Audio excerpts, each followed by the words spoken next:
एक राजा था। राजा के पास था एक घोड़ा लड़ाई के लिए।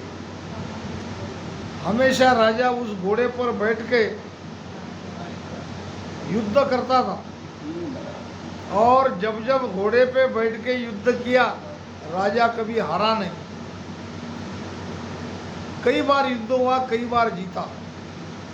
उस जमाने में युद्ध को देखने के लिए लोग खड़े रहते थे। उस घोड़े का नाम था तेजी।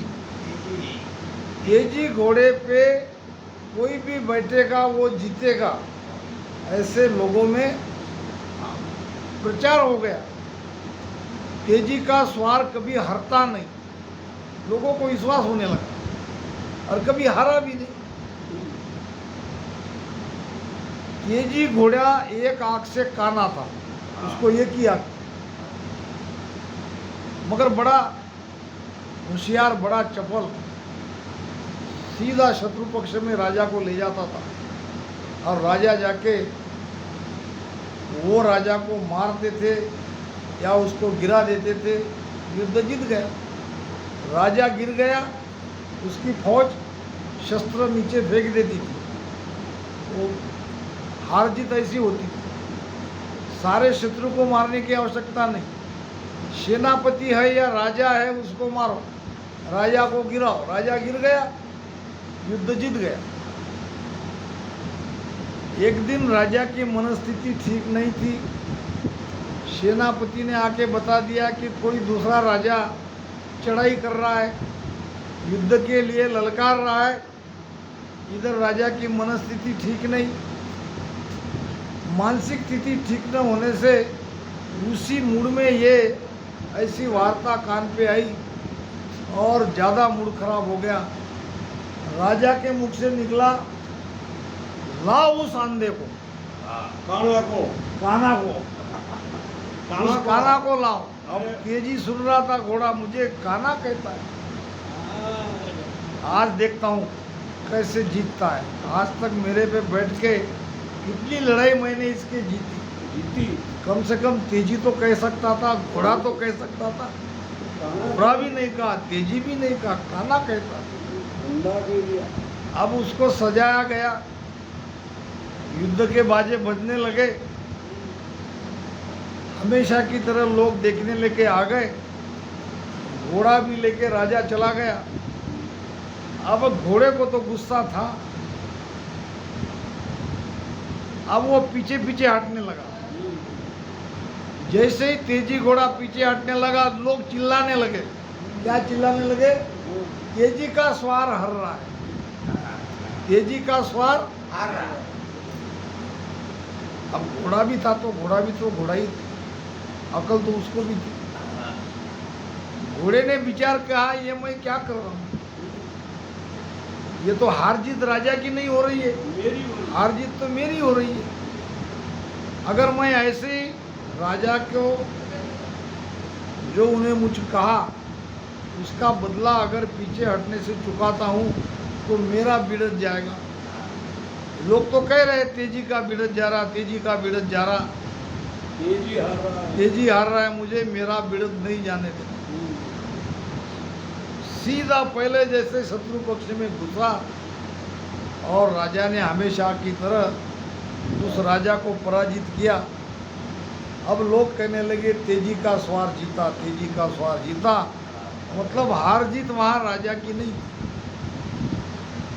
ऐसे भजन करने वाला, उसका क्या बिगड़ जाएगा? कृपा नहीं हुई, शब्द नहीं जाएगा तो वो क्या कर सकता?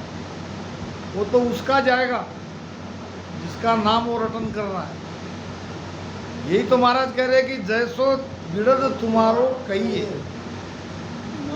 नाव बखान दो। परमात्मा का नाम का बखान ऐसे किया जाता है कि वो दयालु है, वो सबका पिता है।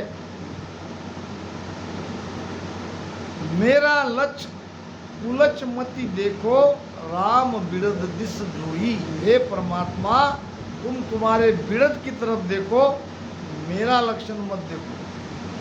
टाबर सदा को टाबर कहिए, बाप बिड़द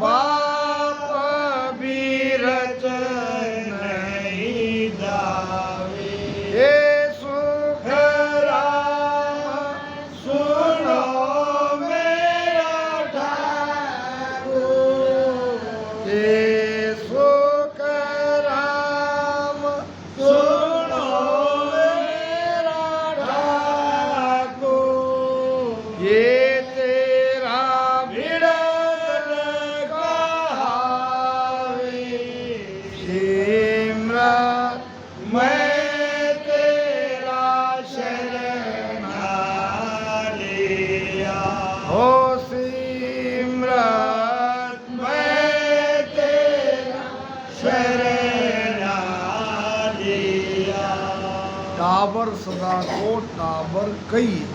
टाबर ना बेटा छोटा बालक, हाँ, उसको कहते हैं टाबर, टाबर। मारवाड़ी। छोटा वाला छोटा बालक, छोटा बेटा। टाबर सदा को टाबर कहे, तो बड़े को भी टाबर ही कहते हैं। हाँ, माता पिता के लिए उसका बड़ा ही बेटा टाबर है। कितना भी बड़ा हुआ तो उसके लिए वो बेटा ही रहता है। टाबर है। छोटा बच्चा ही रहता है उसके लिए, नहीं हाँ, बेटा छोटा ही रहता है ना, कितना भी बड़ा हो जाए। वो बेटे पोता पोती वाला भी हो जाए तो बाप के लिए वो छोटा ही है। टाबर सदा को टाबर कहिए, बेटा हमेशा बेटा ही रहेगा, छोटा ही रहेगा, मगर पिता तो पिता है। बेटे ने कुछ भी किया तो भी पिता उसकी रक्षा करता ही है। जगत कितना भी अपने बेटे के बारे में कहे, पिता सबकी सुन लेगा, मगर बेटे को आसरा देगा। गलत भी किया है तो ये मेरा है, सही भी किया है तो मेरा है। बच्चा अगर बहुत बड़ा आदमी निकला, बहुत नाम कमाया, माता पिता को तो खुशी होती है, मगर कोई कोई बेटा इसके विरुद्ध हो जाता है, बदनाम हो जाता है, सारा जगत इसको बदनाम करता है, तरह तरह की बात करता है, मगर फिर भी माता पिता उसको सहारा देती है। बेटा शराबी रहो, बेटा जुआरी रहो, बेटा झगड़ालू रहो, बेटा कुछ भी क्यों न कहे, बाप अपना बिड़द नहीं जाने देता। तो बाप और बेटे का उदाहरण महाराज ने क्यों लिया है? कि परमात्मा के लिए क्या कि तुम सर्व शक्तिमान सबके पिता हो और हम सब बालक हैं, परमात्मा की संतान है। जैसे बेटे की गलती होने पर भी पिता उसे माफ करता है, सहारा देता है, प्रेम करता है, वैसे ही हमसे तुम्हारा भजन इतना नहीं हो सकता, नहीं सत्संग हम इतना कर सकते, मगर हम तुम्हारे बेटे तो है। जब समय मिलता तब तुम्हें याद तो करते हैं। तो हे परमात्मा, आप पिता हो और आप आपका पिता का बिड़द मत जाने दो। के सुखराम सुनो मेरा ठाकुर, ये तेरा बिड़द कहाँ है? कौन सा बिड़द? कृपा करना, उस परम पद में पहुंचाना, ये सब परमात्मा का बिड़द, उसका बिड़द है। अगर हम वहाँ तक नहीं पहुँचे तो इसमें परमात्मा का, सदगुरु का बिड़द जाता है और वो अपना बिड़द जाने नहीं देते। इसलिए जागो, विचार करो, भजन में लगो, महाराज के एक एक वचनों को सुनो, इसमें भेलभाल नहीं करो। आज मैंने इतनी बड़ी संगत कवला में कहा था, बिल्कुल मुझे पसंद नहीं महाराज के अलावा दूसरा क्या। चाहे आप मुझे बुलाओ मत बुलाओ, मैं यही बोलूँगा। ये थे वहाँ, क्यों महाराज के अलावा दूसरा ज्ञान इसमें जोड़ना, जोड़ तोड़ करना। 428 अर्ज से 105 विषय, क्या कमी है? इसीलिए तो कुदरत कला नहीं जग रही है। हम कहते हैं कि हम आन भक्ति नहीं करते, क्या आन ज्ञान करने को जमता है क्या? 3 लोग का हल्का फुल्का ज्ञान जमता क्या इसमें? ये आन नहीं हुआ। तो इसीलिए इसके बारे में विचार करो, सोचो। शब्द जगता है, शब्द है, कृपा होती है, इसी भेद से होती है। अगर नहीं जगा, पूछो। सदगुरु के बीच में अंतराय मत रखो। ऊपर ऊपर आप सदगुरु को कितना भी मानेंगे, अंतर से अगर अंतराय रखते हो तो कृपा नहीं होती। कृपा कैसी कराना है आप पर डिपेंड है। सदगुरु चाह कर भी कुछ नहीं कर सकते। अगर सदगुरु के हाथ में कृपा करना होता था तो अपने बच्चों पे करते, पहले अपने ही बेटे को सदगुरु बना देते, अपना परिवार आगे, अपना परिवार ही आगे कर लेते, मगर ऐसा होता नहीं है। वो कर नहीं सकते चाह कर। कृपा करा लेना तुम्हारे हमारे हाथ में है। अब संगत तो थोड़ी ज़्यादा हो गई, समय भी हो गया, फिर भी इस परिवार का, हमारे प्रेम का भाव देख के मुझे भी मेरी इच्छा हुई कि कुछ कर लेना, नहीं तो समय तो काफ़ी हो गया था।